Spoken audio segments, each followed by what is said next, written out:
அனைத்தின் தமிழக விவசாயிகள் சங்கத்தின் சார்பாக புதிதாக மாண்புமிகு தமிழ்நாடு முதலமைச்சர் அவர்கள் பொறுப்பேற்றதை உழவர் பெருந்தலைவர் நாராயணசாமி நாயுடுவின் தமிழக விவசாயிகள் சங்கத்தின் சார்பாக வாழ்த்துக்களை தெரிவித்தோம். மற்றும் விவசாயிகளுடைய நீண்டகால பிரச்சனை மேகதாது அணை பிரச்சனை, தென்னை மற்றும் பனை மரத்திலிருந்து இருக்கக்கூடிய கல்லுக்கு உண்டான தடை நீக்க கோரியும், மற்றும் நதிகளை இணைப்பை கோரியும், மற்றும் பயிர்க்கடன் தள்ளுபடி சம்பந்தமாகவும் சந்தித்து கால அவகாசம் கோரி கடிதம் கொடுத்து நாங்கள் முதலமைச்சர் சந்திப்பதற்காக வந்துள்ளோம். காவல்துறையை பொறுத்தளவிற்கு இன்றைக்கு விவசாயிகளை சந்திக்க விடாமல் இன்றைக்கு காட்டுமிராண்டித்தனமாக நடந்து கொண்டுள்ளது. இதை உழவர் பெருந்தலைவர் நாராயணசாமி நாயுடுவின் தமிழக விவசாய சங்கம் வன்மையாக கண்டிக்கிறது. ஆர் வேலுசாமி, மாநில தலைவர், உழவர் பெருந்தலைவர் நாராயணசாமி நாயுடுவின் தமிழக விவசாய சங்கம். மற்றும் ஆமாங்க, அனுமதி கடிதம் கொண்டு போறோம். அதை கொடுக்கறதுக்காக மறுப்பு, அந்த கடிதத்தை கொடுக்க மறுப்பு தெரிவித்து போலீஸ் நிலையங்களை அனுப்ப மாட்டேங்கிறாங்க. விவசாயினா ரொம்ப கீழ்த்தரமா நினைக்கிறாங்க இந்த போலீஸ் காவல்துறை பொறுத்த அளவிற்கு. சொல்லுங்க. சிறு குறு விவசாயிகளுக்கு தான் தள்ளுபடி செய்யப்படும், பெரு விவசாயிக்கு 50% என்று சொன்னார்கள். இன்றைக்கு சிறு விவசாயியே இன்றைக்கு கரும்பு போட்டா இன்னைக்கு ஏக்கருக்கு 60,000க்கு மேல வருது. அந்த பயிர்க்கடனை பொறுத்த அளவிற்கு இது தள்ளுபடி என்பது இதை ஏற்றுக்கொள்ள முடியாது.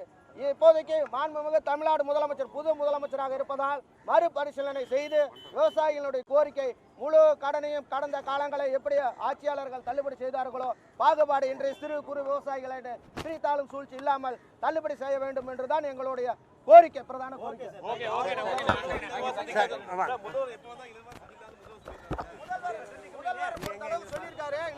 முதல்வர் சந்திக்கிறதுக்கு நாங்க அப்பாயின்மெண்ட் கேட்டிருக்கோம். அதுக்கே இன்னைக்கு காவல்துறை வந்து எங்களை விவசாயிகள் வந்து காட்டுமிராண்டித்தனமா நடந்துக்கிறாங்க. இன்னைக்கு வன்மையா நாங்க கண்டிக்கிறோம். இதை வந்து முதலமைச்சர் நாலேஜுக்கு கொண்டு போவோம். சொல்லுங்க.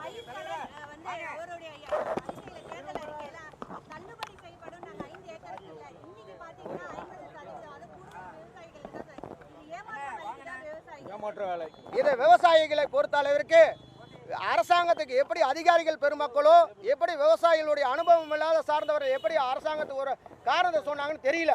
அவை எங்களை போல விவசாய சங்க பிரதிநிதிகளை அழைத்து பேசிதான் இந்த அரசாங்கம் முழுவதும் விவசாயிகளை பாகுபாடு இன்றி சிறு குறு விவசாயிகள் என்று பெரு விவசாயி என்று பாகுபாடு இன்றி தள்ளுபடி செய்ய வேண்டும். அதுதான் எங்களுடைய பிரதான கோரிக்கை.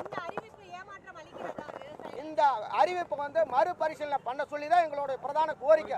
புதுசா இந்த அரசாங்கம் 50 ஆண்டு காலத்திற்கு பிறகு இந்த அரசாங்கம் பதவிக்கு வந்துள்ளது திராவிட கட்சிக்கு மாறாக. அதுக்கு இன்னைக்கு எங்களுடைய கோரிக்கை ஏற்கனவே தான் சொல்றோம். அப்புறம் ஏற்காத பட்சத்துல தான் எங்களுடைய போராட்டமும் தீவிரப்படுத்தப்படும். ஆமா, போலீஸ் காவல்துறை பொறுத்த அளவிற்கு காவல்துறை வந்து விவசாயிகள் வந்து காட்டுமிராண்டித்தனமாக பார்க்க உள்ள அனுமதிக்காமல் திருப்பி அனுப்புகிறார்கள்.